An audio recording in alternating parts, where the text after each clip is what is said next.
Bonjour, je m'appelle François Gauthier, je suis journaliste et écrivain. J'ai écrit une trentaine de livres sur le Dalai Lama, sur l'Inde, sur l'Asie du Sud principalement.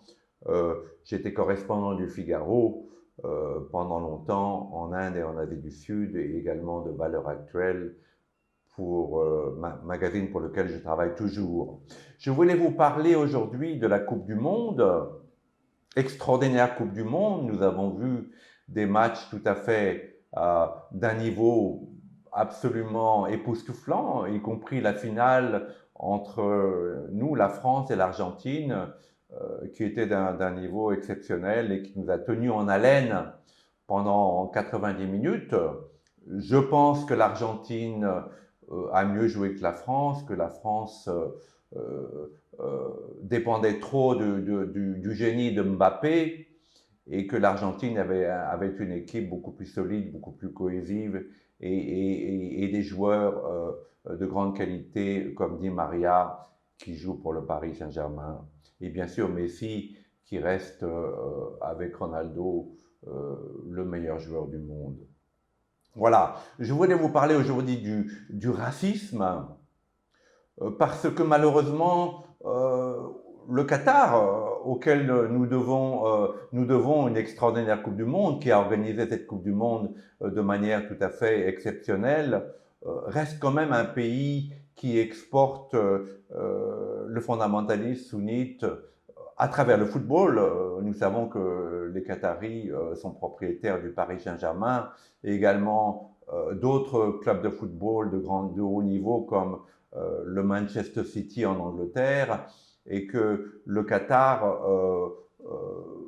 soutient des groupuscules qui propagent dans le monde l'islamisme dur sunnite. Alors, oui, organisé formidablement, mais en même temps, la foule qatari, les supporters qataris ont hué toutes les équipes non musulmanes, comme la France, paradoxalement, la France qui a de nombreux joueurs africains, d'origine africaine et musulmane, et ont supporté de manière tout à fait très forte les équipes musulmanes comme le Maroc et la Tunisie. Alors, également très triste que lorsque le Maroc a perdu contre la France, les musulmans français d'origine marocaine, mais aussi tunisienne et algérienne, ont fait des émeutes dans Paris, dans les grandes villes, ont cassé, sont battus contre les flics. C'est vraiment très dommage parce que on voit une fois de plus que les musulmans français et autres, ils peuvent être indiens, ils peuvent être hollandais, ils peuvent être d'autres pays, mettent d'abord l'islam avant leur nationalité. Or, les musulmans français sont français, ils bénéficient comme nous d'un pays extraordinaire qui nous donne la sécurité sociale, qui nous donne des transports en commun de qualité mondiale à des prix réduits, qui nous donne du sport gratuit, qui les forme au sport presque gratuitement, qui donne à tous les Français un système social tout à fait exceptionnel. Alors c'est triste, mais c'est un phénomène universel. Les musulmans semblent mettre leur religion avant leur nationalité. Voilà.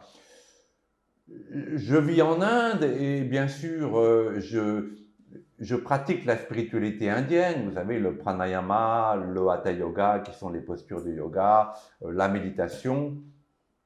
Et je voudrais dire, d'un point de vue spiritualiste indien, que c'est aussi un karma que la France, bien sûr, a colonisé brutalement l'Afrique du Nord, le Maroc, la Tunisie, l'Algérie, et que même après que nous leur avons rendu leur indépendance, et souvent de manière, nous avons été forcés de le faire, comme ça a été le cas en Algérie, euh, nous avons exploité euh,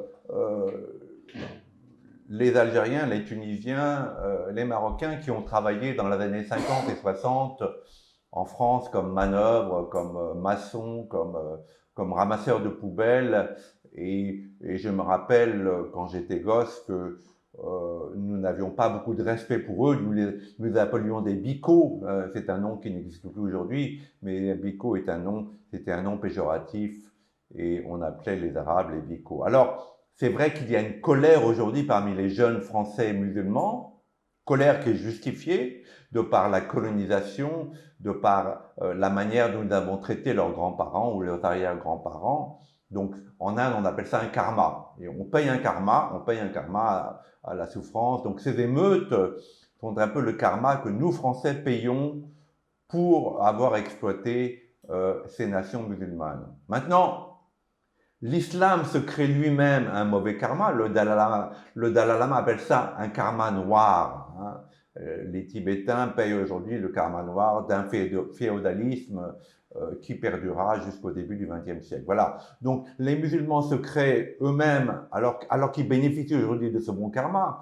Nous savons que les musulmans aujourd'hui sont des gens très brillants, sont non seulement de grands joueurs de basketball ou de football, mais aussi des intellectuels de grande qualité. On voit en France qu'il y a une nouvelle intelligentsia qui s'est formée, des acteurs, des comiques, des dessinateurs, des acteurs, des directeurs de cinéma, des journalistes, des écrivains même, qui sont des musulmans français d'un très haut niveau.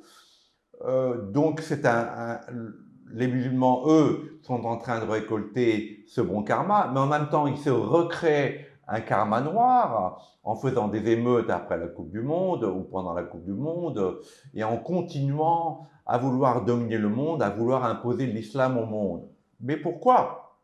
Je peux rester, si je suis musulman, je peux rester fidèle à l'islam tout en acceptant qu'il y ait d'autres religions, la chrétienté, le bouddhisme, l'hindouisme, Zarathustra, les Arméniens. Mais non, aujourd'hui, l'islam continue à vouloir imposer par la force, par la violence, par le terrorisme, cet islam au monde, en pensant que c'est la seule unique religion et que c'est leur devoir de les imposer au monde. Et je pense que non seulement c'est un très mauvais karma, mais c'est une grande erreur et que même cette intelligentsia musulmane aujourd'hui en France, en arrière-plan, a cette même pensée que l'islam reste la seule et unique religion, la seule et unique vraie religion, et que c'est leur devoir, peut-être pas par la violence, mais c'est leur devoir de l'imposer au monde et qu'ils doivent rester d'abord fidèles à l'islam et ensuite à la France et aux autres pays. J'espère que cela va changer. En Inde, il existe une religion qui s'appelle le soufisme, qui est morte aujourd'hui. Le soufisme, aujourd'hui, n'est que danse de derviches et quelques chants et quelques dictons. Mais le soufisme en Inde, dans les années au Moyen-Âge, était une religion qui acceptait la diversité, qui a aussi emprunté à l'hindouisme, ce qu'on appelle au védantisme, son aspect de vénération, son aspect de bhakti, le bhakti étant l'adoration, et qui était devenu une religion absolument exceptionnelle, mais qui est disparue aujourd'hui malheureusement.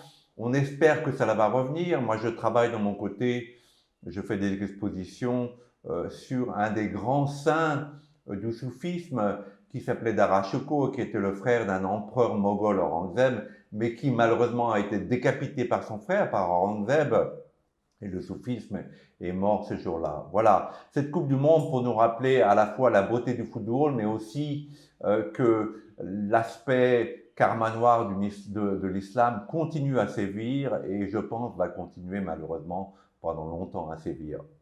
Voilà, bonne journée et à bientôt.